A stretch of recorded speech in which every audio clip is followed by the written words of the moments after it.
comme Dieu t'aime, il a voulu m'inspirer et je lui rends toute la gloire afin qu'il puisse t'aider à lever les yeux et ne pas voir seulement dans ce que je dis, mais de voir dans la révélation de mes paroles ce que Dieu veut te dire de façon exceptionnelle. Parce que le message, il est prêché pour tout le monde, mais sa compréhension n'est pas pour tout le monde. Il y en a d'autres, il veut parler de A, il y en a d'autres, il veut parler de B, il y en a d'autres, il veut parler de C. Donc chacun en fonction de comment ses yeux seront levés, Dieu va ouvrir ses yeux sur les réalités qui sont dans sa vie. Est-ce que tu es avec moi? La première corne, pour la reconnaître, elle est appelée la corne de la limitation familiale ou de la malédiction familiale. Comment tu sais qu'il y a une telle corne dans ta vie?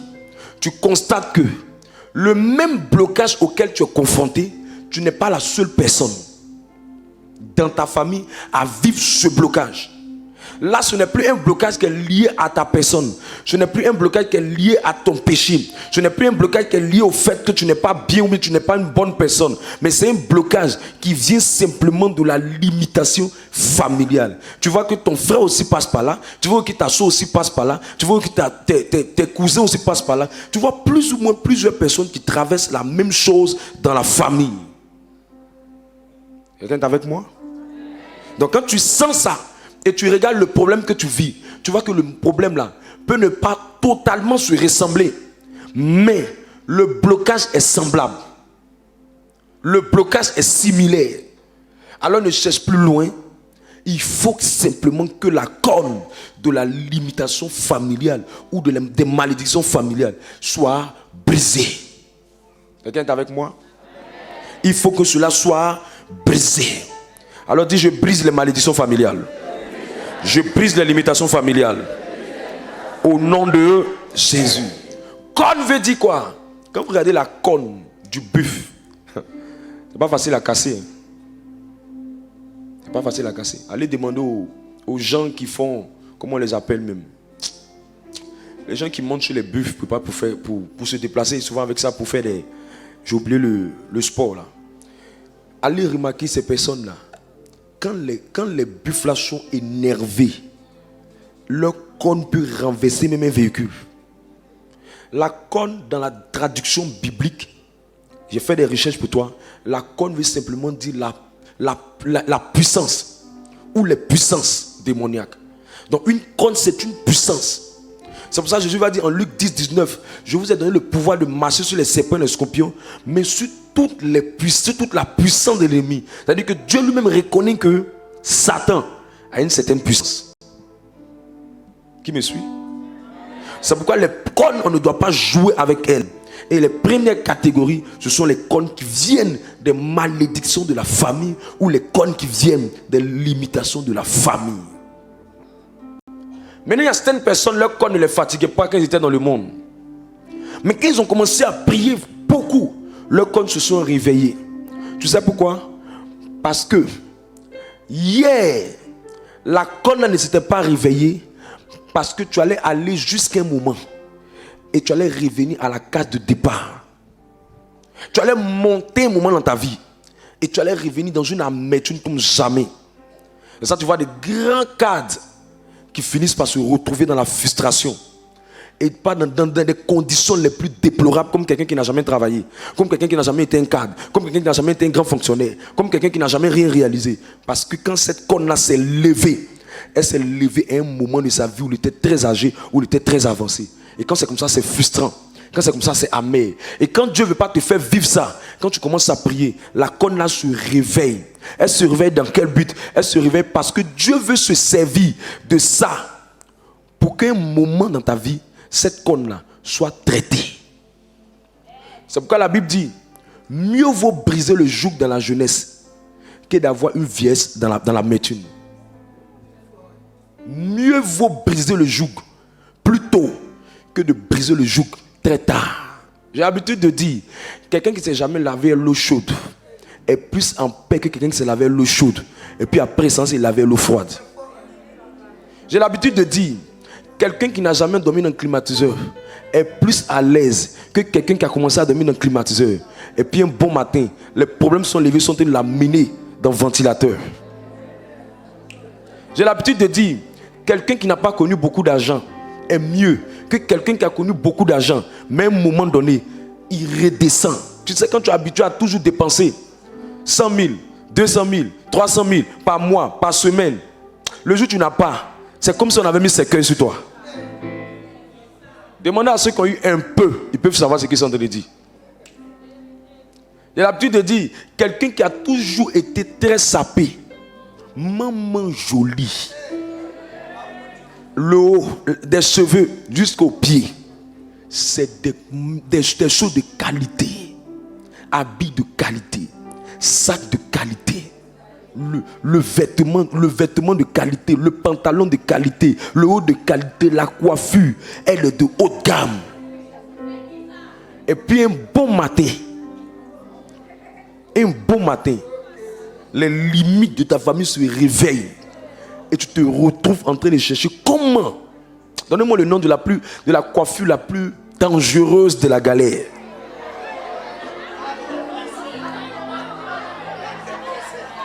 J'ai dit naté tressé. C'est 6.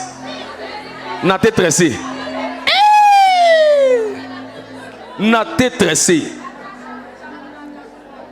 Toi-même, quand tu fais ça, je t'assure, c'est pas naté tressé là qui te fait mal. Parce qu'il y a des gens qui font ça et puis ils sont contents. Ce qui va te faire mal. Tu as dit, il y a où je me retrouve. J'ai fait quoi pour me retrouver à ce niveau-là?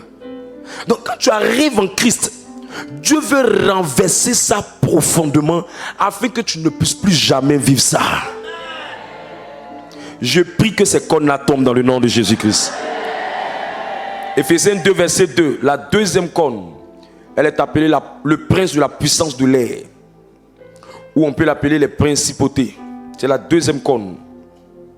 Éphésiens 2 verset 2. Éphésiens 2 le verset 2. Dans laquelle vous marchiez autrefois selon le train de ce monde, selon le prince de la puissance de l'air, de l'esprit qui agit maintenant dans les fils de la rébellion. C'est-à-dire que c'est une puissance, non? Elle est dans l'atmosphère. Elle est dans l'atmosphère.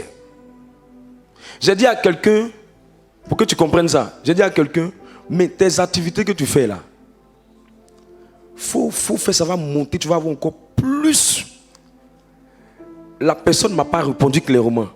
Mais j'ai entendu, comme j'ai senti dans sa manière de réagir, comme si elle disait, faut laisser ça là.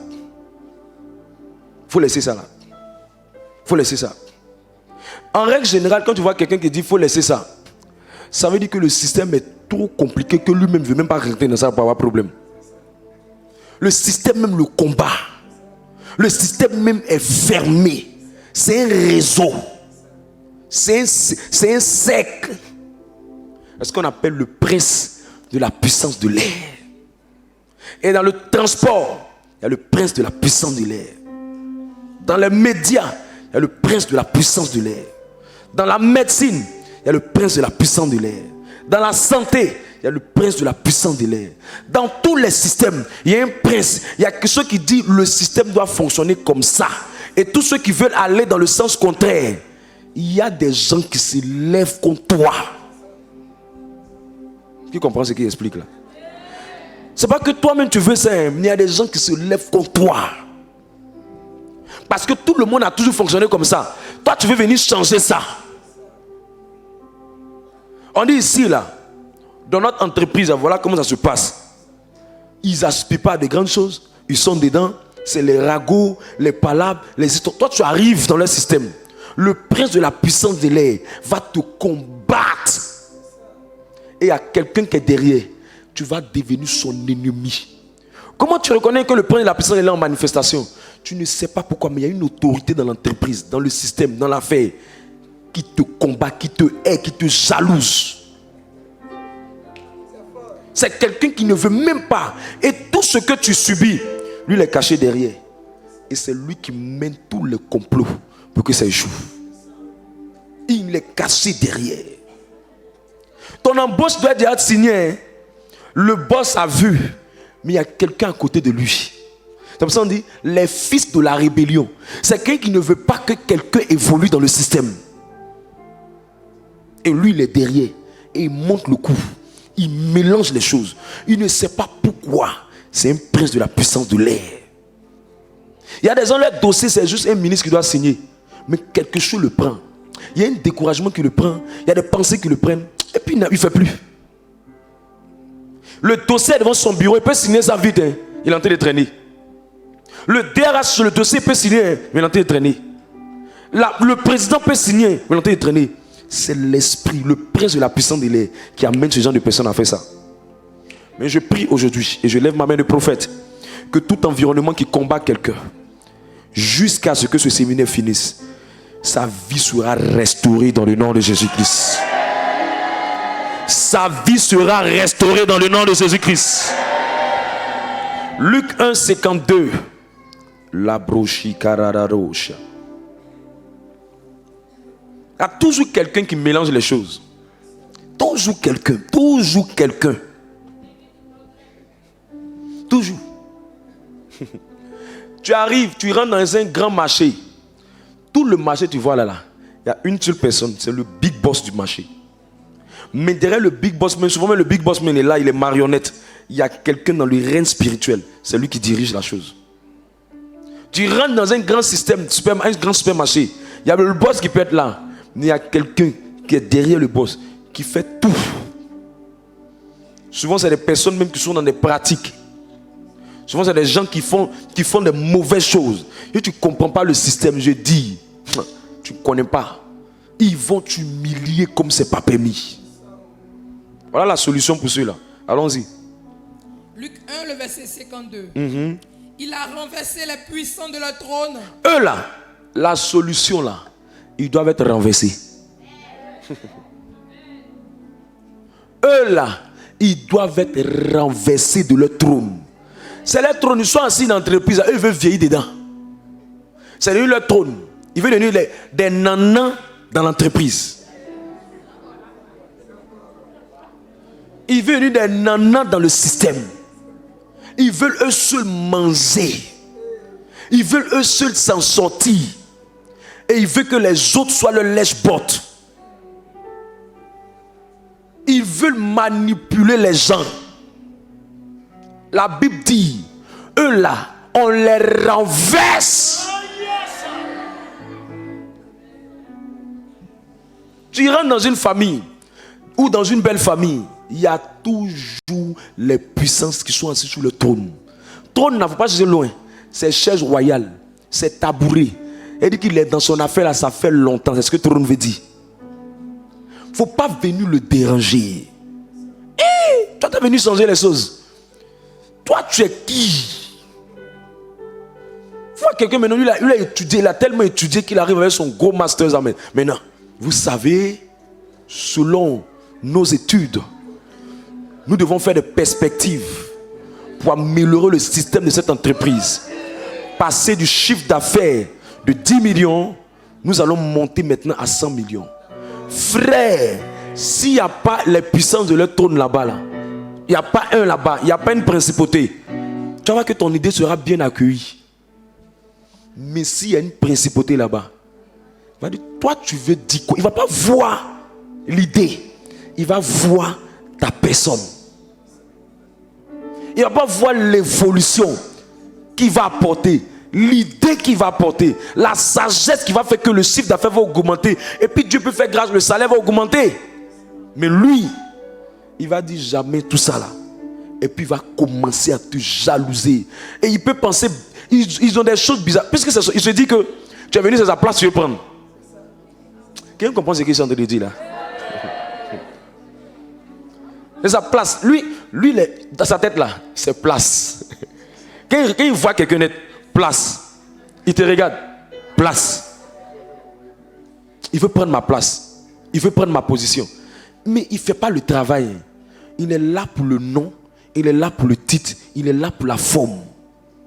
Donc quand quelqu'un veut se faire différent, il devient jaloux de la personne. Ce soir, je lève ma main de prophète et je déclare que les puissances soient renversées.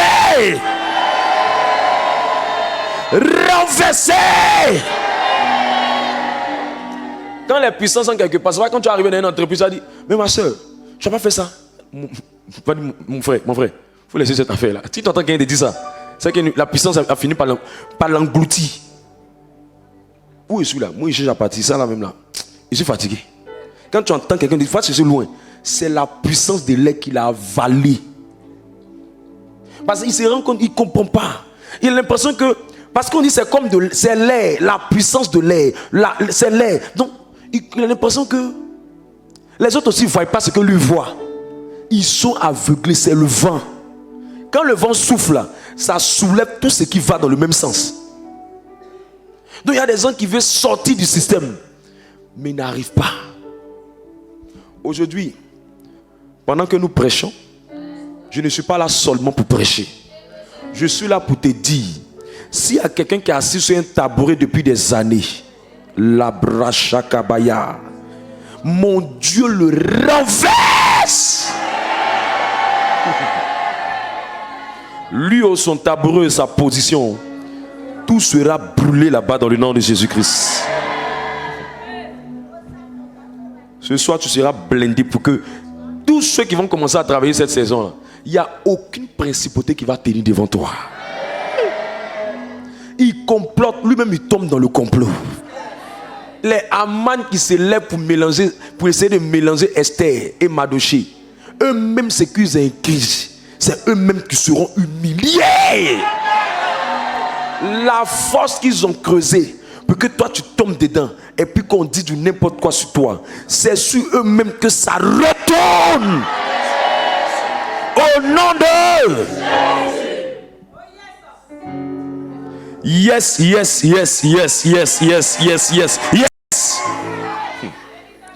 Troisième corne, c'est ce qu'on appelle les puissances de la sorcellerie. Les puissances de la sorcellerie. C'est ceux-là la plupart du temps qui coopèrent. C'est pourquoi la mère spirituelle des sorciers, c'est l'esprit de mort. Parce que l'esprit de mort et la sorcellerie travaillent ensemble. Maintenant, comment tu fais pour savoir que l'esprit de sorcellerie est en train de fatiguer quelqu'un? L'une des plus grandes bases de la manifestation de l'esprit de sorcellerie. L'esprit de sorcellerie se manifeste par une grande présence de la dépression, du découragement. Quand tu vois quelqu'un qui est beaucoup abattu, qui se décourage permanemment sans être prophète, si on fait sa délivrance, vous allez rendre compte que dans sa vie, il y a un sorcier qui est en train de le fatiguer. Et les sorciers ne sont pas forts.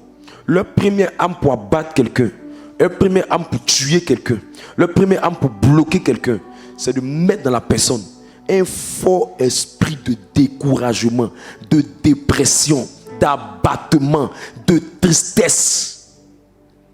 Ils viennent, ils te disent, depuis tu pries là, tu gagnes quoi dedans? Depuis tu jeûnes là, tu gagnes quoi dedans? Si on se concentre, on fait la délivrance, je peux te faire sortir le nom exact de la personne dans ta famille quand elle est travaillée comme ça contre toi. Exact, son nom, son prénom, le nom du village où elle vient, qui elle est, dans les détails. Lisez la Bible, Marc 5, à partir du verset 1.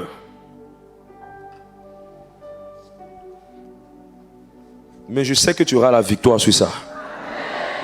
Je sais que tu auras la victoire sur ça.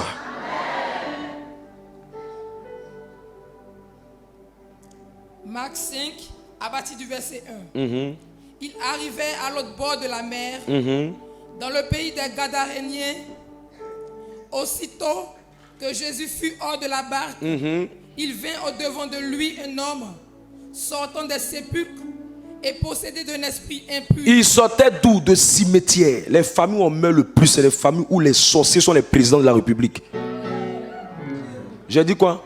Les familles où il y a beaucoup de morts, où leur célébration, c'est beaucoup de funérailles. Leur lieu de rassemblement, c'est le funérail. La Bible dit qu'il sortait des sépulcres. C'est-à-dire qu'il était permanemment au cimetière. Les familles où il y a beaucoup de funérailles, où le mois prochain un meurt, un autre meurt, un autre meurt, un autre meurt. Leur rencontre, c'est funérailles. À un moment donné, tout le monde attend le funérail pour pouvoir voir quelqu'un de la famille. Ce genre de famille, il y a une grande sorcière qui joue avec vous. Mais je lève ma main de prophète. Je dis, elle va tomber cette nuit-là. Je dis, elle va tomber cette nuit-là. Faut lui dire qu'elle a rencontré Caillou qui est plus dur qu'elle. petit marteau casse gros caillou. Allons-y. Le verset 3. Cet homme avait sa demeure dans les sépulcres. C'est normal, ils vont toujours aux funérailles. C'est devenu leur maison. Et personne ne pouvait plus le lier, même avec une chaîne. Car souvent il avait eu les fers aux pieds et avait été lié de chaînes. Mais il avait rompu les chaînes et brisé les fers. Et personne n'avait la force de le dompter. Personne. Continue. Il était sans cesse nuit et jour dans les sépulcres et sur les montagnes, criant et se meurtrissant avec des pierres. Il est toujours en train de pleurer. Il crie, ma vie, ma vie, ma vie. Il est triste, il est abattu, il est confus, il est perdu, il ne comprend rien. Il dit, mais qu'est-ce qui ne va pas avec moi? Je ne sais pas qu'est-ce que j'ai fait. Il est toujours abattu dans les sépulcres. Continue, c'est ce qu'ils vont dire de lui. Et ça, c'est nuit et jour. Hein. Il est dedans. Tu vois, des gens sont toujours tristes. Allons-y. Ayant vu Jésus de loin, il accourut, se prosterna devant lui et s'écria d'une voix forte. Qu'y a-t-il entre moi et toi? Qu'y a-t-il entre moi et toi? Jésus, fils du Très-Haut. Fils du Très-Haut. Je t'en conjure au nom de Dieu, ne me tourmente pas. Car Jésus lui disait, sors de cet homme, esprit impur. Sors de cet homme, esprit impur. C'était le seul cas où Jésus avait beaucoup duré quand il faisait sa délivrance. C'était le seul cas où Jésus avait beaucoup duré. Beaucoup duré. Lis le verset 6. Marc 5, le verset 6. Ayant vu Jésus de loin, il accourut, se prosterna devant lui et s'écria d'une voix forte. Regarde, tu peux être influencé par un esprit de sorcellerie et malgré ça, tu vas à l'église. On peut être possédé et assis tous les jours à l'église. Les gens disent que les chrétiens ne peuvent pas être possédés. C'est faux. Un chrétien peut être possédé. Regarde ton voisin, il faut lui dire qu'un chrétien peut être possédé. Ça ne veut pas dire que tu es païen. Alléluia. Pour reconnaître ça, c'est beaucoup de dépression. Les gens qui paniquent pour tout, ils stressent pour tout, ils sont tristes, ils sont abattus. Fais attention à ça. C'est pour ça que quand je vois des périodes comme ça venir, je sais qu'il y a un esprit de sorcellerie qui est chassé, qui est en train de venir vers moi. Il ne faut jamais laisser la dépression te prendre. C'est l'un des plus grands secrets pour éteindre l'esprit de sorcellerie. Sinon, ça va te tourmenter. Vous allez voir là, quand vous lisez la suite, vous allez vous rendre compte que Jésus a demandé à chercher le nom de l'esprit. Parce que la plupart des esprits de sorcellerie, c'est des esprits, pas qu'ils sont forts, mais ils sont très rusés. Et du coup, difficiles à chasser. Pas impossible. Quelqu'un est avec moi? Le dernier, c'est l'esprit des eaux. Dis à ton voisin, esprit des eaux. Esprit des eaux. La plupart du temps, l'esprit des eaux s'attaque au mariage et s'attaque aux finances des gens. Mariage et l'argent, c'est le travail d'esprit des eaux. Mariage et l'argent, c'est le travail d'esprit des eaux. Si l'esprit des eaux te donne beaucoup d'argent, c'est que tu ne vas pas utiliser ça pour de bonnes choses. Si l'esprit des eaux te donne beaucoup d'argent, c'est que tu ne vas pas utiliser ça de bonnes choses. Soit pour la débauche, soit pour des futilités, soit pour des bêtises, soit pour faire plus de mal que de bien. C'est pourquoi remarquez bien les villes ou les villages qui sont au bord de l'eau. La plupart de ces villages sont les villages les plus pauvres. Parce que l'eau est une grande puissance. Est-ce que je parle à quelqu'un? Comment tu peux sentir que l'esprit des eaux est en train de fatiguer quelqu'un? Comment tu peux sentir que l'esprit des eaux est en train de te fatiguer? L'un des grands signes de la manifestation de l'esprit des eaux, l'esprit des eaux amène beaucoup de colère. C'est pourquoi les personnes qui sont très coléreux sont véritablement influencées par l'esprit des eaux. C'est pourquoi quand la délivrance de cette personne doit arriver, il faut au préalable la transformation de cette personne. Mais là, il faut que cet esprit ne va pas brûler ta vie dans le nom de Jésus. Je me lève ma main, je prophétise que cet esprit ne va pas bloquer ta vie. C'est l'esprit des eaux qui peut faire que quelqu'un peut avoir un enfant. L'enfant est petit comme ça, mais il commence à se masturber vite. C'est l'esprit des eaux. qui était dans la vie de ses parents qui l'influence. C'est l'esprit des eaux qui a fait que beaucoup de nos grands-parents ont marié plusieurs femmes. C'est l'esprit des eaux qui a fait que beaucoup de nos parents n'ont pas pu se marier. C'est l'esprit des eaux qui a fait que beaucoup de nos parents n'ont pas pu se caser. C'est l'esprit des eaux qui a fait que la sorcellerie est rentrée dans des familles. Parce qu'un homme qui commence à avoir une femme, 2 femmes, 3 femmes, 4 femmes, ou bien moins que ça, la plupart du temps, la sorcellerie va rentrer. Parce que tout le monde veut être titulaire. Aucune femme ne veut pas être titulaire. C'est là qu'elle va commencer à faire des pratiques pour pouvoir garder son foyer. Et c'est dans la pratique que la sorcellerie va commencer. C'est pour ça que la plupart des familles où le grand-père était polygame, c'est des familles sans prophétie. Tu peux savoir facilement qu'il y a de très bons sorciers là-bas, aiguisés et formés à l'école de la sorcellerie. Je prie que la délivrance de quelqu'un commence maintenant. Je prie que la délivrance de quelqu'un commence maintenant. Comment débloquer et briser les 4 cônes? Comment briser les 4 cônes? Comment briser les 4 cônes? Pêle-mêle, je donne de grandes idées et au fur et à mesure je rentre en profondeur. Les cônes qu'on appelle les principautés. La meilleure manière de briser les principautés, il faut développer une grande humilité. C'est pourquoi il dit, il renverse les puissants de leur trône et il élève les humbles. Écoutez-moi bien. J'ai remarqué que dans des entreprises, il y a dans des affaires, dans des business, il y a des gens qui vont travailler, mais les puissants de leur trône les influencent, les puissants de leur trône les provoquent, les puissants de leur trône les énervent, les puissants de leur trône leur mettent le bâton dans les roues. Et ce qui fait qu'ils sont disqualifiés à l'école de l'élévation de Dieu, à ce qu'on appelle le programme d'élévation de Dieu. Ce qui fait qu'ils n'arrivent pas à s'en sortir, c'est parce que la plupart de ces personnes n'ont pas l'humilité. Ils commencent à devenir orgueilleux. Pourquoi? Parce qu'au lieu de regarder à l'esprit qui anime la personne, toi tu regardes au comportement de la personne. Alors que la personne est influencée par une principauté. Et le but de cette principauté, c'est de tout faire pour que tu ne puisses pas prendre la place que Dieu t'a réservée. David devait devenir roi. Mais celui qui l'a combattu, c'était qui? C'était son propre patron, Saül. Quand tu es appelé à devenir grand, Dieu peut te révéler ta grandeur à partir de ceux qui s'opposent à toi. Tu ne comprends pas, toi tu n'es même pas encore DG. Mais ton DG qui est payé mieux que toi te combat. C'est parce que dans le plan de Dieu, tu es appelé à devenir un grand DG. Mais pour que Dieu t'enlève ce DG, il enlève sa position dans le règne spirituel pour qu'il perde son trône. Toi, tu dois devenir humble. Parce que l'une des stratégies de puissance, c'est la provocation. Dis à ton voisin la provocation. C'est qu'à Abidjan, les gens appellent foutaise là. C'est des gens qui vont t'énerver comme tu ne penses pas. Un seul dossier qu'il doit aller donner au patron, il va faire traîner la procédure. À vrai dire, c'est pourquoi on dit que tu finis pas le travail à temps. Si tu n'es pas quelqu'un qui est animé de l'humilité, tu ne peux jamais renverser les puissances. Allez demander à un homme dans la Bible qu'on appelle Israël, qu'on appelait Israël mais il s'appelait Jacob. Jacob était quelqu'un qui était appelé à être le père d'une nation.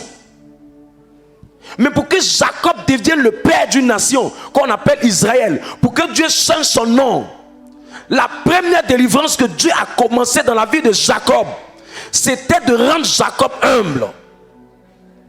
Et pour amener Jacob à l'humilité, Dieu va briser la côte, la hanche de Jacob.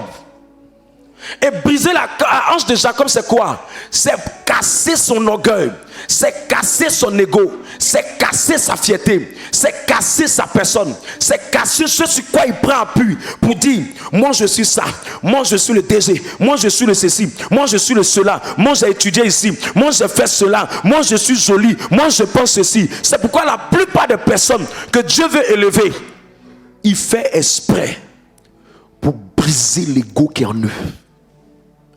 Et le brisement de Dieu est un chemin de délivrance. Beaucoup pensent que la délivrance c'est seulement chasser le démon et il tombe. Non. L'une des plus puissantes délivrances, c'est de traiter dans ta vie les portes par lesquelles l'esprit peut revenir. Et Dieu a brisé l'emboîture de Jacob. Et quand Jacob maintenant n'arrivait pas à tenir sur ses pieds, et qu'il sentait maintenant qu'il était devenu faible, Jacob est devenu humble en disant: Seigneur, je ne compte plus sur moi. Briser son emboîture, c'est dire: Seigneur, je prends appui sur toi. Je prends appui sur toi. Je ne prends plus appui sur mon orgueil. Je ne prends plus appui sur ma fierté. Je ne prends plus appui sur ma beauté. Je ne prends plus appui sur mon diplôme. Je ne prends plus appui sur ma reconnaissance. Je ne prends plus appui sur mes affaires. Mais je prends appui sur toi. Tu es ma source. Tu es ma ressource. Sans toi, je ne peux rien. La Bible dit, la même nuit de Jacob, il est devenu Israël. Ce qui te fatigue, tu es trop rempli de toi. Et les puissances que Dieu veut renverser pour te donner une position, Dieu n'arrive pas à les renverser. Parce qu'il sait que ton positionnement stratégique ne sera pas pour que ce n'est pas pour que les gens disent que tu es élevé. C'est pour que tu deviennes un modèle pour d'autres personnes. Pour dire: je n'ai pas été compromis. Je n'ai pas fait palabre. Je n'ai pas soudoyé les gens. Dieu lui-même a fait mon palabre et il m'a mené loin. C'est pour ça que vous allez voir des gens. Le brisement pour eux, c'est qu'ils peuvent perdre leur travail. Le brisement pour eux, pour tuer l'ego, c'est qu'ils peuvent avoir l'impression que les choses ne sont pas en train de s'ouvrir. Si cette période, tu acceptais cette humilité et prenais appui sur Dieu, ton nom ne sera plus le nom que tu as. Ton nom deviendra Israël maintenant. Ta dimension sera en train de changer. Pourquoi? Parce que tu as accepté que Dieu broie quelque chose en toi. Il broie cette fierté pour te faire passer à un autre niveau. Je prie pour quelqu'un ici qui m'écoute maintenant. Le Dieu que je sais est en train de développer en toi une grande humilité. Reçois cette grâce. Reçois cette grâce. Quand tu veux sentir que tu es arrivé à un niveau où tu es très humble, les provocations ne te font plus rien. Les provocations deviennent simplement pour toi des bisous. Les provocations ne sont plus rien. Tu ne cèdes plus à ça. Pourquoi ils me font ça? Pourquoi ils me font ça? J'ai déjà dit mes 2 mots. Tu sais ce qui fait que tu dis ça? C'est parce que tu penses que tu es trop arrivé. Dieu n'élève pas celui qui est arrivé. Dieu élève celui qui pense qu'il n'est rien, qu'on peut marcher sur lui. C'est pour ça qu'il dit: le plus grand sera le serviteur des autres. Le plus grand là, c'est le serviteur. Le serviteur là, c'est lui avec qui, c'est lui qu'on utilise, c'est lui qu'on appelle le boy, c'est lui qu'on dit des choses et puis il fait. C'est lui qu'on provoque, mais il ne cède pas. C'est lui qu'on essaie de décourager, mais il ne te décourage pas. C'est lui qu'on essaie de bloquer son travail, mais il n'abandonne pas. Parce qu'il sait que l'élévation ne vient ni de l'Orient, l'élévation ne vient ni de l'Occident, mais l'élévation vient de Dieu. Mon patron peut ne pas me voir. Toi, tu peux avoir bon nom auprès de lui. Mais lui qui élève, lui qui tourne le cœur des rois, c'est Dieu. Si Dieu est avec moi, le même patron là, il va voir que tu es malhonnête. Il va voir que tu n'es pas sérieux. Il va voir que tu n'es pas bien. Il va voir que tu es un mauvais cœur. Il va voir que tu es un manipulateur. Je dis, on peut cacher tout, sauf la vérité. On peut cacher tout, mais sauf la vérité. Un jour, la vérité va sortir. Cache-toi, mais un jour, on saura qui tu es. Cache-toi, un jour, on saura ce que tu fais. J'ai vu des gens manipuler des choses pour gâter le nom des gens, pour avoir juste des noms. Et on les a menés injustement en prison. On les a fait partie de l'entreprise injustement. Et aujourd'hui, ils ont la position. Ils sont assis sur le trône. Cette saison, je vois au moins plus de 200 de ces personnes seront renversées. Si tu me donnes un amen très sérieux, je pense que quelque chose va arriver. Deuxième manière de briser les cornes. La deuxième manière pour Dieu de briser les cornes dans la vie de quelqu'un. Vous savez, la Bible dit en Jean 10, verset 7. Lis Jean 10, verset 7. Je vais aller vite, mais il faut que quand même tu aies les tests de base. Jean 10, verset 7. Jean 10, verset 7.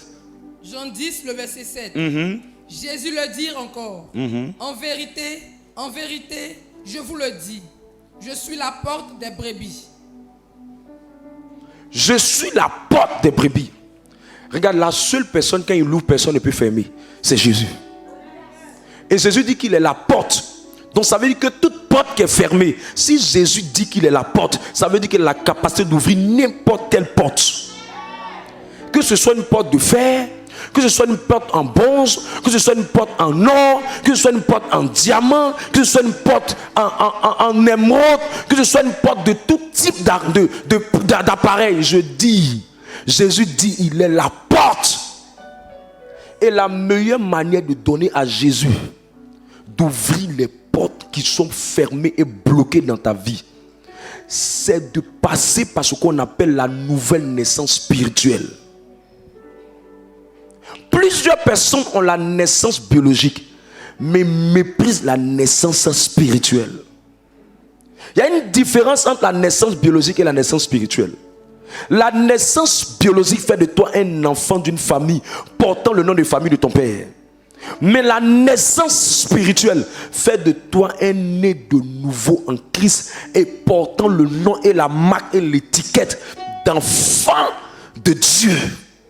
C'est pourquoi je crois en ce que Jean 1 verset 12 dit: à ceux qui l'ont reçu et à ceux qui croient en son nom, il leur a donné le pouvoir de devenir enfants de Dieu. Est-ce que tu es avec moi? Est-ce que tu es avec moi? C'est pourquoi la meilleure manière de déverrouiller tout ce qui est bloqué, c'est de devenir une nouvelle créature. Et ça, c'est ce qu'on appelle quelqu'un qui est né de nouveau. Dis-moi à ton voisin, est-ce que tu penses que tu es né de nouveau? Dis-moi-lui, est-ce que tu penses que tu es né de nouveau? Ok, lisons Jean 3, verset 6 à 7. Jean 3, le verset 6 à 7. Ce qui est né de la chair est chair. Ce qui est né de la maman, ce qui est né de ton papa, ça c'est la chair. Ma famille est chrétienne, ça ne veut pas dire que tu es né de nouveau. Ma famille est chrétienne, ça ne veut pas dire que tu es né de nouveau. Je connais les prêtres, ça ne veut pas dire que tu es né de nouveau. Je suis né dans un couvent, ça ne veut pas dire que tu es né de nouveau.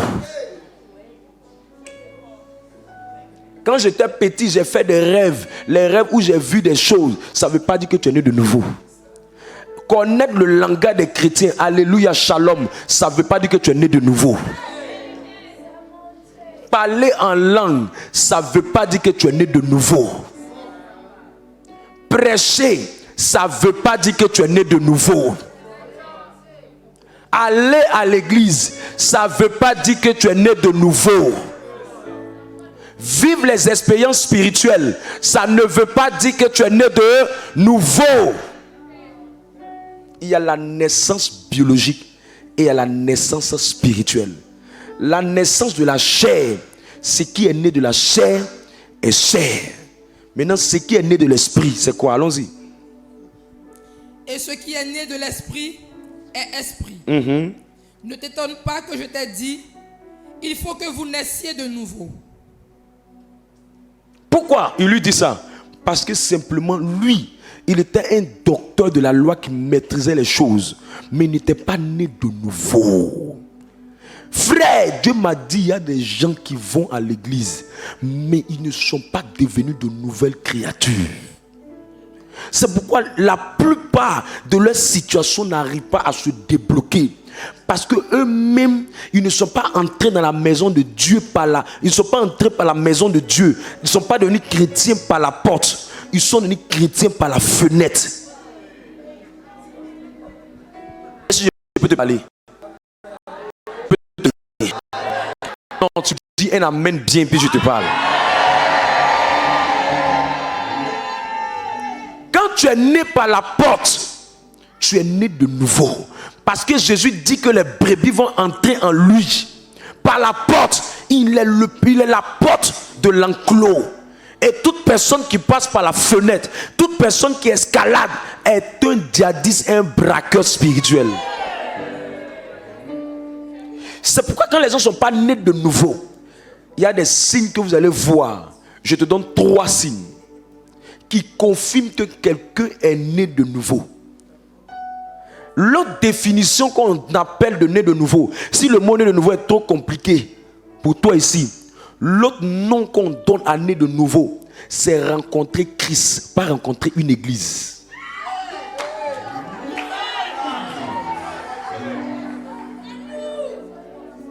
Je me suis baptisé. Mais ma rencontre avec Christ n'a pas été faite le jour de mon baptême. Ma rencontre avec Christ a été faite plus tard après mon baptême. Ça veut dire, si le jour là Jésus venait, je pouvais aller à l'enfer. Il y a allé à l'église et il y a rencontré Christ. Quand tu as rencontré Christ, il y a des choses qui ne tombent pas. Et plusieurs personnes n'arrivent pas à la véritable délivrance parce qu'ils ne sont pas passés par la porte. Et beaucoup de prédicateurs ne savent pas d'expliquer au peuple et aux enfants de Dieu qu'ils ont besoin de rencontrer Christ.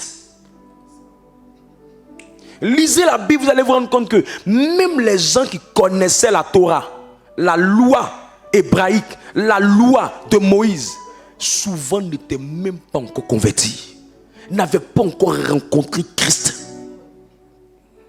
Ne soyez pas surpris à la fin, le jour de la grande trompette, que plusieurs seront frustrés, étonnés.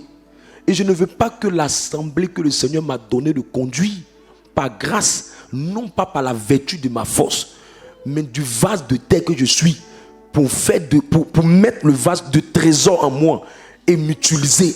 Je vous dis, je dois vous dire la vérité. Il faut que tu rencontres le Seigneur. C'est pourquoi Jean 8,32 dit, vous connaîtrez la vérité, ça vous rendra libre. Maintenant, on va le verset 36 qui dit, si c'est Christ qui vous a affranchi là, vous serez réellement libre. Ça veut dire, on peut faire la délivrance de quelqu'un sans qu'il ait rencontré Christ.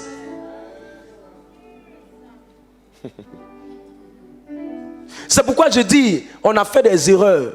On a délivré des gens qui n'ont pas rencontré le Seigneur. Et on a été surpris de voir que les délivrances étaient partielles. Elles n'étaient pas réelles.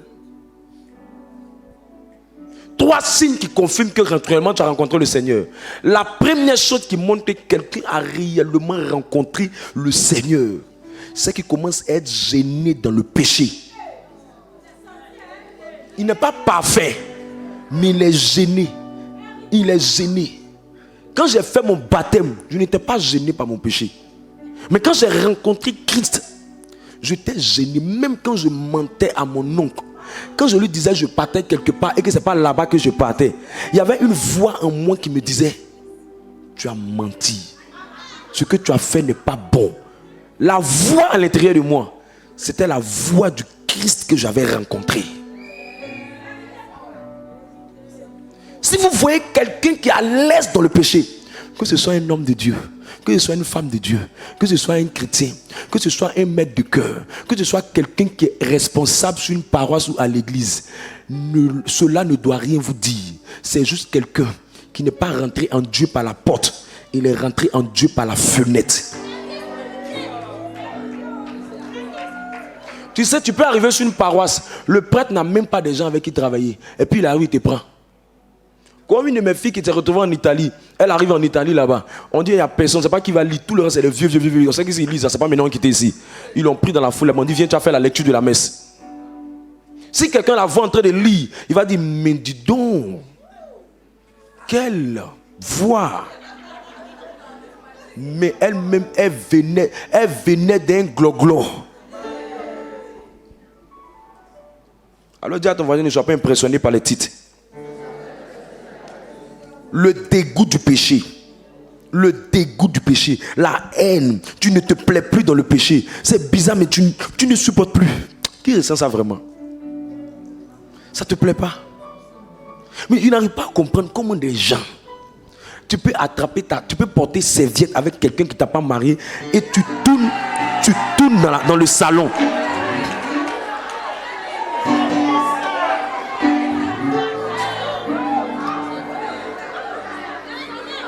Attends, je n'ai pas de problème le fait que vous êtes croisés, vous vous aimez. Dieu n'a pas de problème avec le sexe, mais tu es à l'aise. Comment tu peux aller? Souvent on fait des erreurs, hein. Mais au fait, au moins au fond de nous, on doit avoir un peu de regret. Tu vois un peu, non? On n'a pas dit que tu es parfait, mais un peu, tu es gêné. Tu es gêné, donc tu portes ton habit même. Et puis quand tu portes ton habit, on sent que tu es un peu gêné. Tu vas dans la douche avec ton habit pour t'habiller, pour te laver. On sent que tu es gêné. Mais toi, tu es à l'aise. C'est maintenant même, elle va rouler ses reins sa serviette.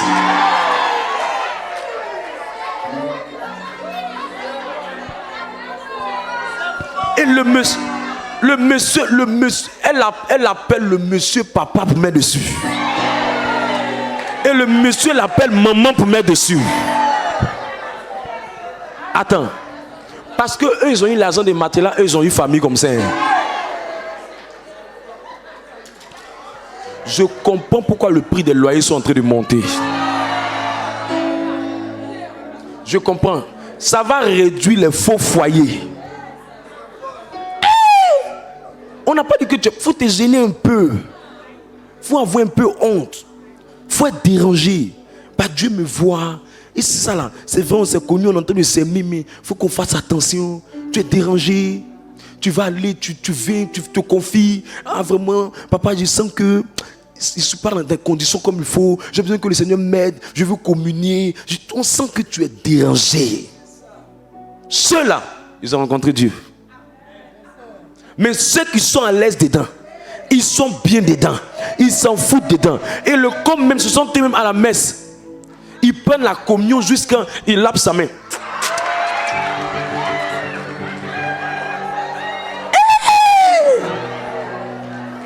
Depuis quand communion est doux comme Gaba. C'est pas pour dire que c'est doux dans le règne spirituel. Tu sens, ça te rapproche de Dieu. Tu laves tes doigts. Tu as mangé biscuit. C'est pas le corps, c'est ni le sang. Voilà pas comment on l'appelle. Quelqu'un dit langue de ça là-bas.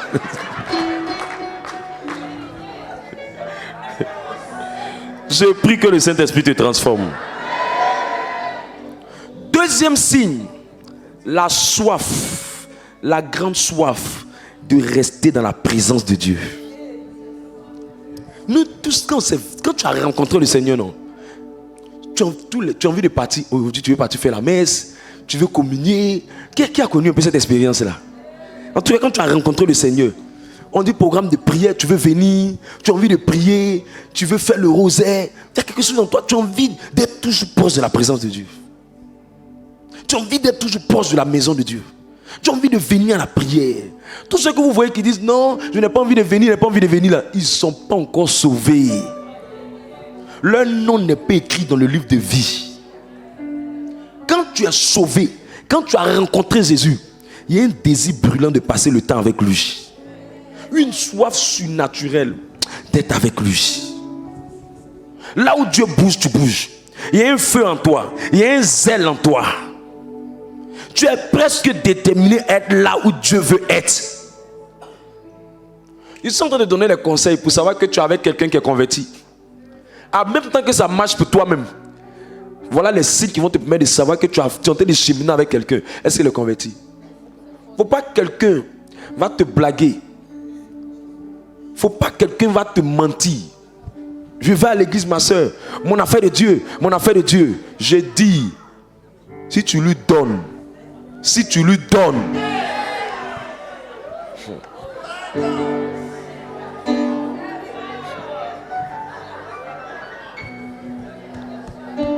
Marc 5, verset 15. Marc le chapitre 5, le verset 15. Il vint auprès de Jésus et il vit le démoniaque, celui qui avait eu la légion, assis, vêtu et dans son bon sens. Regardez, un gars quand il a été délivré, il a toujours envie de venir. Je vous dis la vérité, responsable de fraternité, responsable de département de zone, tous ceux qui sont les leaders de notre système, ne soyez pas influencés par l'âge des gens. Ne soyez pas impressionnés par les vêtements des gens. Ne soyez pas impressionnés par la possession des gens. Quelqu'un peut avoir une grande maison et aller à l'enfer. La bénédiction ne justifie pas le salut. La possession financière ne garantit pas le salut. Sinon, dans la Bible, lisez bien. Le riche qui est parti voir Jésus pour dire qu'il veut être sauvé. Notre nouvelle génération, nous pensons que quelqu'un qui est un peu, qui a ceci, qui a cela, est garanti pour le ciel. Faites attention.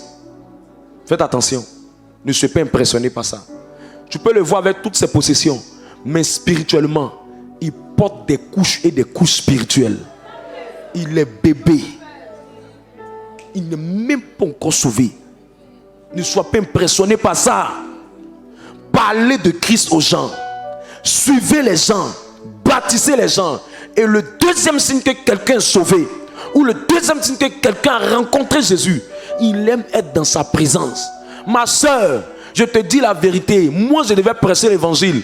Quand je commençais le ministère, j'ai dit malheur à moi si je ne suis pas marié à quelqu'un qui va servir Dieu avec moi. Que l'amour me quitte et que je devienne moine. Voilà la personne qui a enlevé l'onction monastique en moi.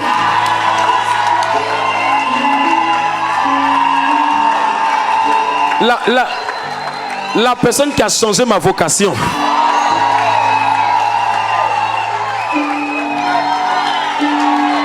Alors là, j'étais sur une paroisse. Je suis sûr que je n'allais pas durer pour devenir curé. J'étais sur une paroisse dangereuse d'Abidjan, en train de dire, allez dans la paix du Christ. Il y a quelqu'un qui a enlevé ça dans ma bouche comme ça. Oh!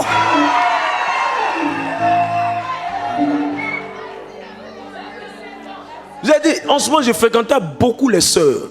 Je les fréquentais beaucoup. Et je fréquentais beaucoup les religieux. Les gens de béatitude et les sœurs Clarisse. Je les fréquentais beaucoup pour des retraites.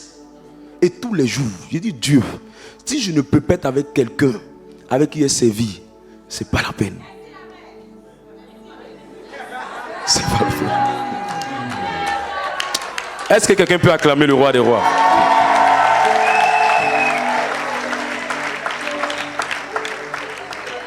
Mes amis, je suis en paix. Je suis en paix comme la paix. Et la paix même est surprise de ma paix. Je suis en paix. Si tu me vois, je cours à cette vitesse. C'est parce que j'ai un moteur de grande dimension derrière moi. Oui. Je dis la vérité. Oh. C'est pourquoi je dis ça à quelqu'un. Pas pour fanfaronner, mais pour te faire comprendre que quand deux personnes sont dans les voies de Dieu ensemble, c'est doux. Ou même quand l'autre même n'est pas trop dans les choses de Dieu, mais il n'a pas de problème avec ta marche avec Dieu, c'est doux.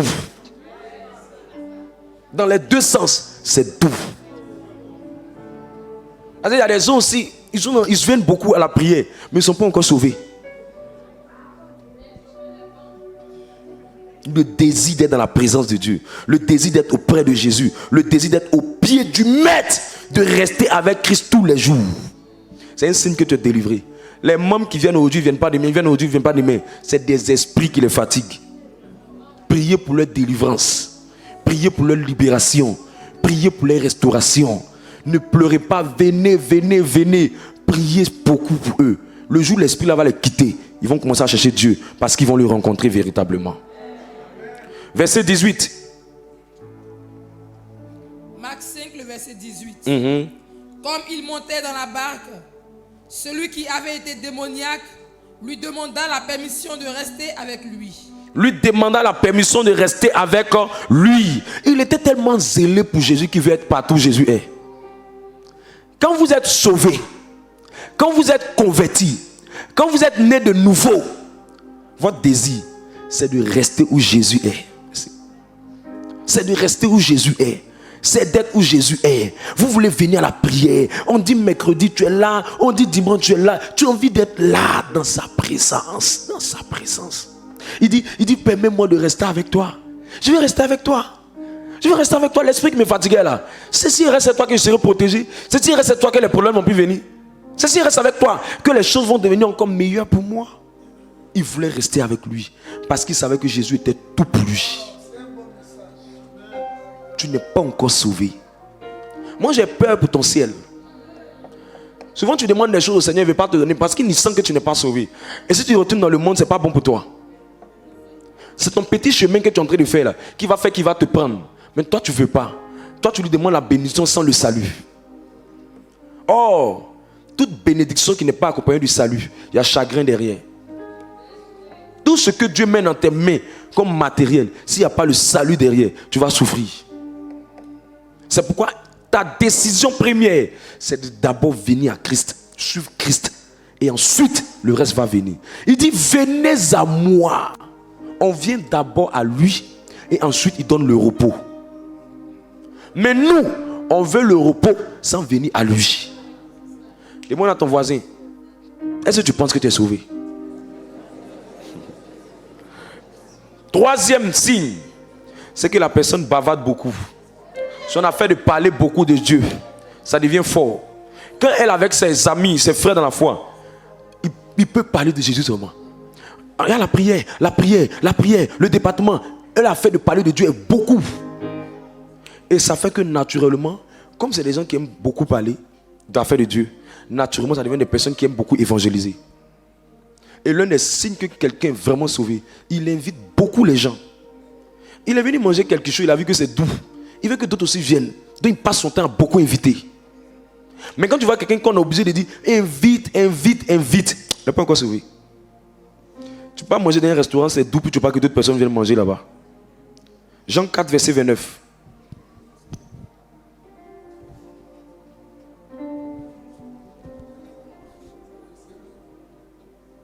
Jean 4, verset 29. Jean 4, le verset 29. Venez voir un homme qui m'a dit tout ce que j'ai fait. Elle dit, venez voir. Parce qu'elle a rencontré Jésus. Elle allait parler partout. Le fait de ne pas évangéliser, ce n'est pas le signe que tu ne connais pas comment on évangélise. C'est le signe que tu n'es même pas encore converti. Tu n'as même pas encore rencontré Christ. Quand la rencontre est profonde, l'évangélisation est naturelle. Prenons notre vie naturelle. Quand tu rencontres quelqu'un qui te plaît bien, je suis sûr que tu ne peux pas te taire. Tu vas forcément dire à quelqu'un que tu as rencontré quelqu'un qui te plaît. Et si on regarde ton message, on va avoir un message de quelqu'un à qui tu as dit que tu as rencontré quelqu'un. Même si ça n'a pas marché, mais on sait au moins que tu as dit. Je prie pour toi que le Seigneur te donne de le rencontrer véritablement. Je prie pour toi que le Seigneur te donne de le rencontrer véritablement. Je prie pour toi que le Seigneur te donne de le rencontrer véritablement. Je prie pour toi que le Seigneur te donne de le rencontrer véritablement. Au nom de... La troisième et dernière chose avec laquelle je conclus, c'est que la plupart des personnes ne comprennent pas que la délivrance pour briser les cornes, l'une des choses qu'on fait la plupart du temps quand on vient à la prière, c'est la délivrance par l'expulsion des démons. Expulser les démons, c'est les chasser. Expulser les démons, c'est renverser le joug de l'esprit dans ta vie.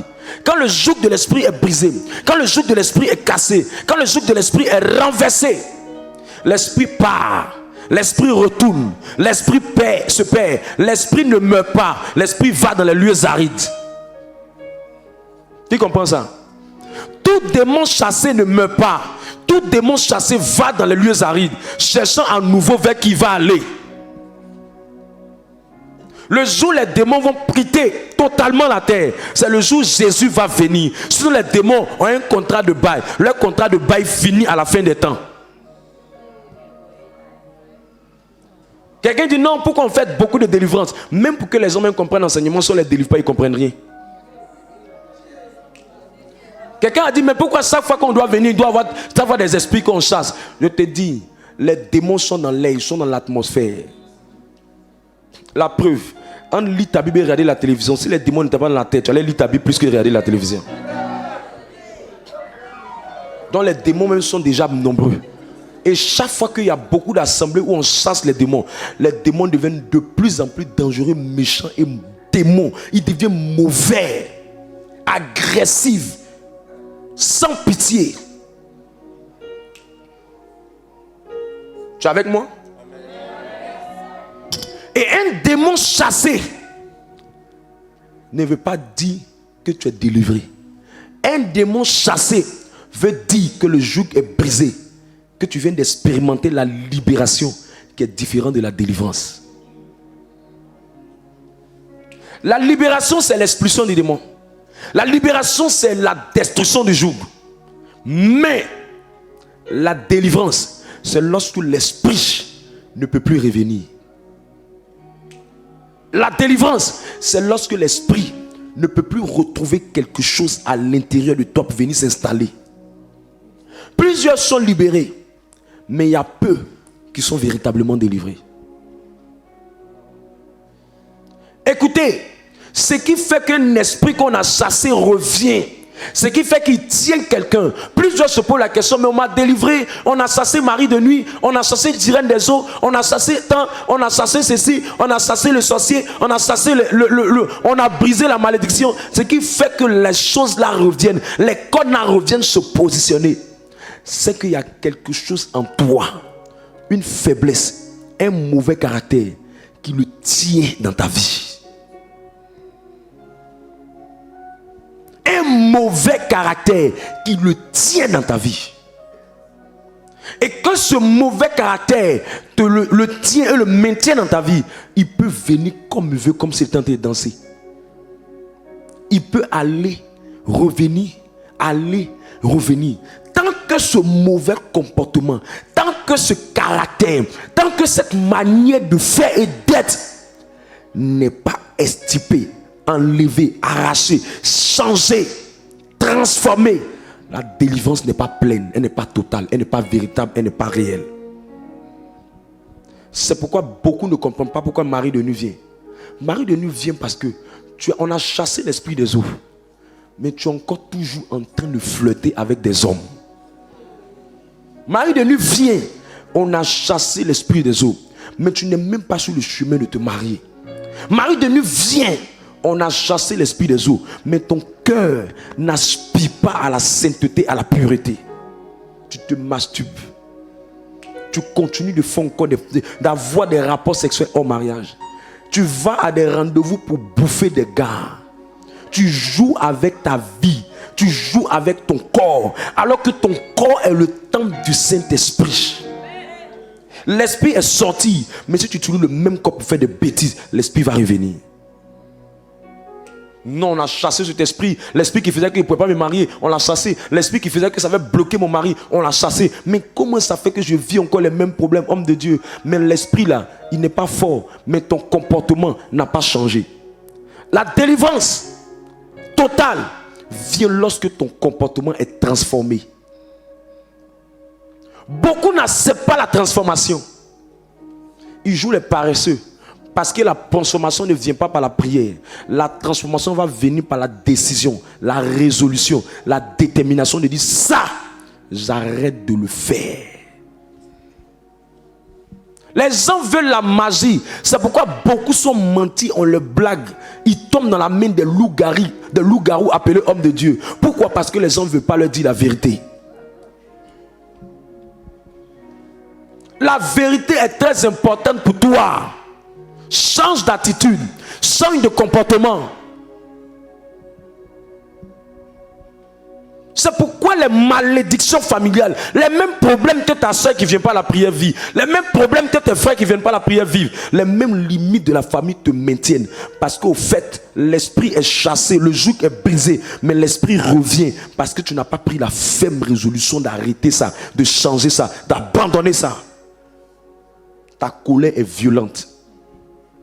Tu es nerveux, tu es agressif, tu parles mal, tu ne respectes pas, tu es quelqu'un qui a une attitude bizarre. Le même jour tu fais, le même jour l'esprit qu'on a chassé, qui est en train de chercher un endroit où aller, il revient s'installer.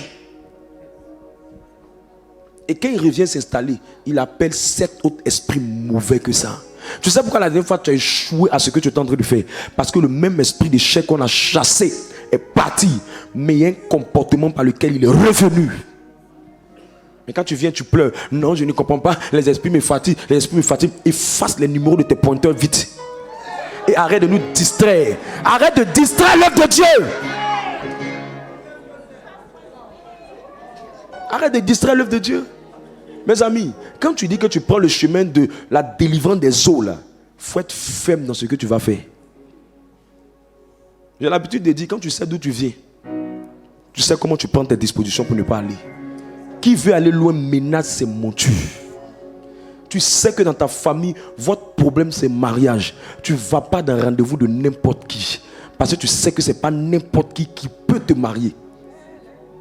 Les gens veulent te marier. Mais ce n'est pas veut que toi tu veux. C'est qui peut.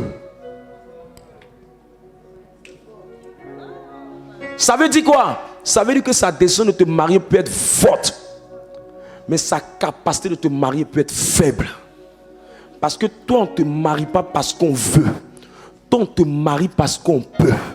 Et le signe de quelqu'un qui peut, c'est le signe de quelqu'un qui lui-même à la base est assis dans les choses de Dieu.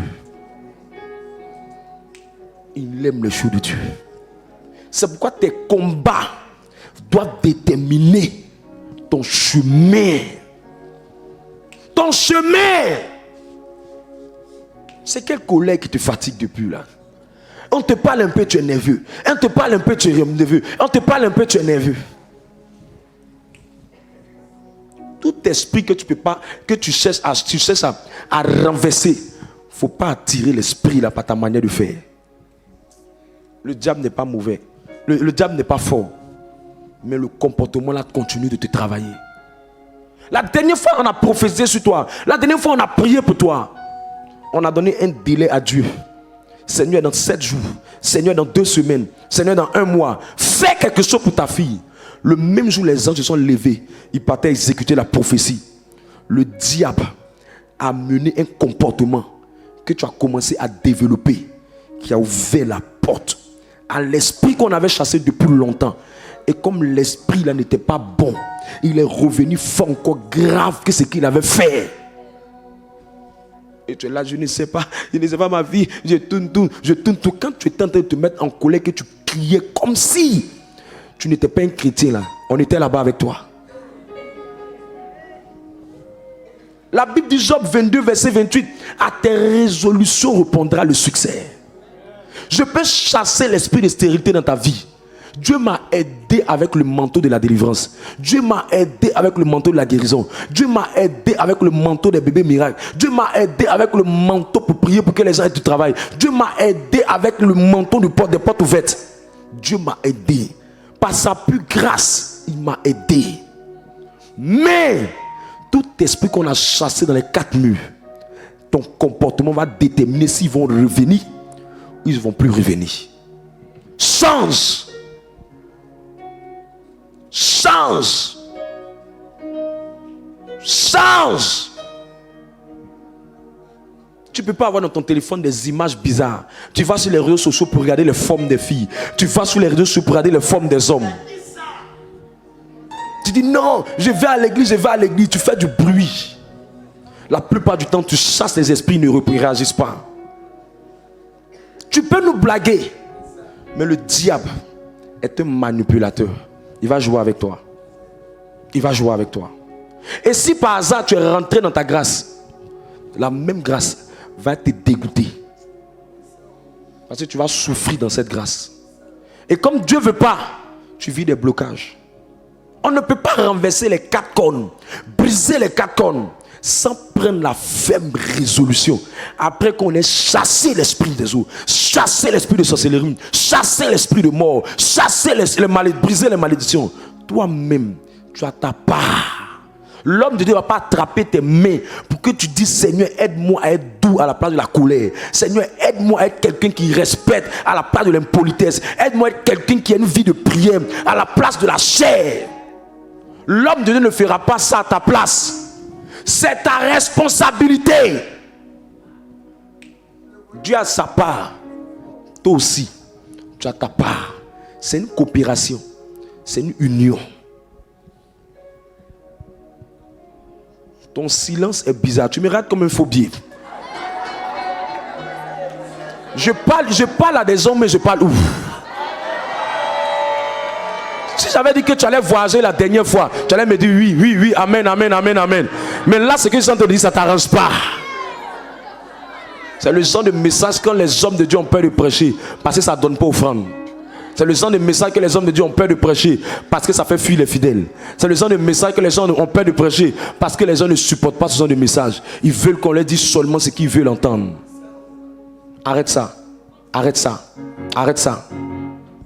Dieu m'a aidé. Tu peux commencer à prier pour chacun.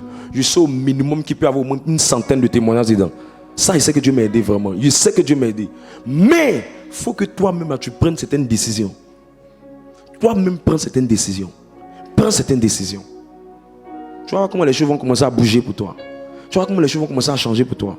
Tu vois comment la main de Dieu va se poser sur toi. Tu vois comment la victoire de Dieu sera sur toi. Tu vois comment le triomphe de Dieu sera sur toi. Tu vois comment les esprits, quand ils vont arriver, ils vont te regarder. Ils vont dire, lui là, c'est pas celui qu'on a connu. C'est pas celle qu'on a connue. C'est pas celui de qui on pensait. Et quand c'est comme ça, quand tu parles, il y a la puissance dans tes paroles. Quand tu prophétises, il y a la puissance dans tes prophéties. Quand tu relâches, le ministère des anges se soumet à toi. Il y a un comportement quelque part que jusqu'à présent, tu refuses de laisser. Prends la décision de laisser. L'esprit qui est derrière là, il n'est pas plus fort. C'est toi qui le rends fort. Décide de laisser tomber. Décide. C'est un seul jour que tu vas décider. C'est pour ça qu'il y a l'habitude de dire, si toi-même tu n'acceptes pas de dire, j'ai un tel comportement que je vais améliorer, tu ne vas jamais changer. Et si tu ne changes pas, c'est très sûr et c'est très clair que l'esprit là sera toujours maître de ta destinée. On peut le chasser autant, mais c'est toi qui détermines la suite. On peut le chasser autant, c'est toi qui détermines la suite. Prends la décision aujourd'hui. Prends la décision aujourd'hui que je ne ferai plus ça. Je vais laisser ça un peu. Je vais abandonner ça un peu. Je vais arrêter ça. Je ne vais plus faire ça.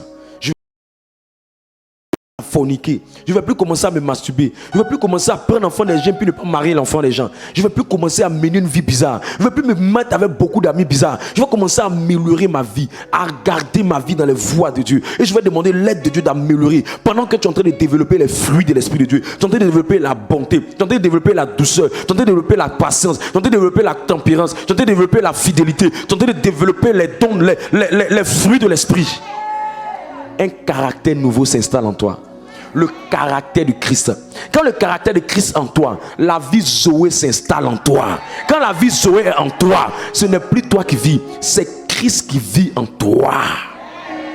Quand tu parles, les choses vont arriver plus vite.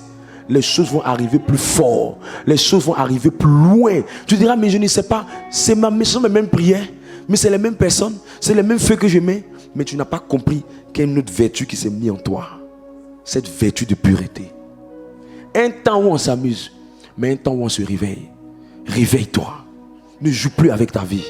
Ne joue plus avec ton comportement. Ne joue plus avec ta vie. Change. Change. Change. Hier, tu dormais chez garçon, ça t'a rien donné. À un moment donné, il faut laisser. Il faut laisser. Ça te fait mal. Mais demain, tu seras en train de rire.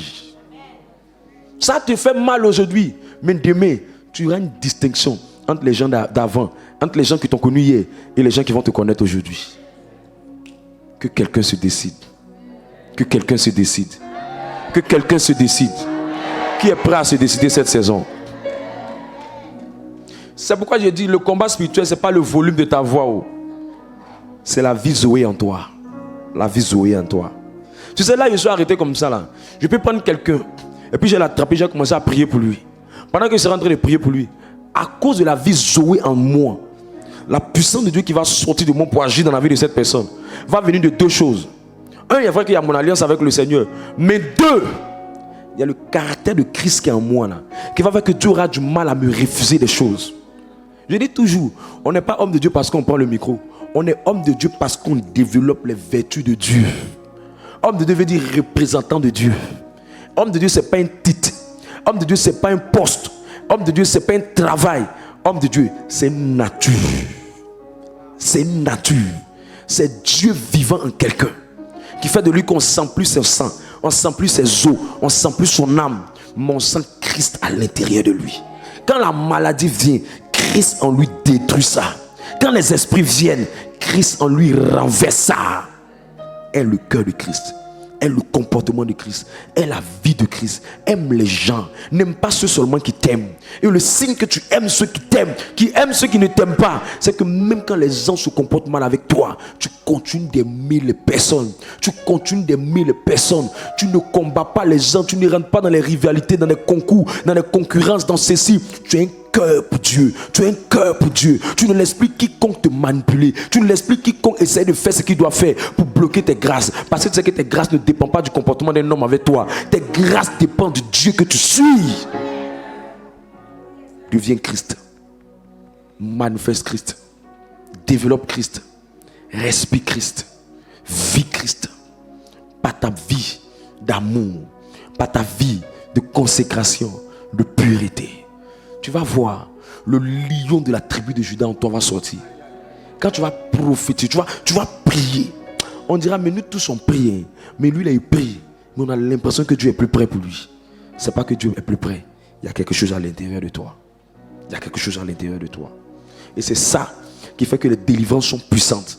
On chasse, ton comportement développe. On chasse, tu développes un bon comportement. On chasse, tu développes un bon comportement. Et après la transformation, vient la manifestation. Chaque fois, la première étape, c'est l'expulsion. La deuxième étape, c'est tu commences à manifester la transformation. Et après la transformation, vient la manifestation. Et les cornes sont résistantes. Qu'est-ce qu'il y a dans votre famille qui vous fatigue? Prends une décision par rapport à ça. Ne les ressemble pas. Tu vas vivre une vie nouvelle d'eux. Ne fais pas ce qu'ils font. Prends une nouvelle voie. Prends un nouveau chemin. Tu vas vivre de nouvelles choses. Ne suis pas ce qu'ils suivent. Sinon, tu vas vivre ce qu'ils ont vécu. Vis la vie que Dieu t'a donnée. Ne fais pas les choses pour les gens. Fais les choses pour Dieu. Le Dieu que tu suis. Même quand les gens ne voient pas. C'est ce Dieu-là qui a vu David dans la brousse. Et c'est lui qui a fait de lui un roi. C'est ce Dieu-là qui a vu Daniel dans son intégrité. Et qui a fait de Daniel un premier ministre. Ici, cette saison, les portes qui étaient fermées par des démons, je commande par la puissance de l'Esprit de Dieu qu'elles s'ouvrent maintenant. Au nom de Jésus. J'ai fini de prêcher. Acclame le roi des rois.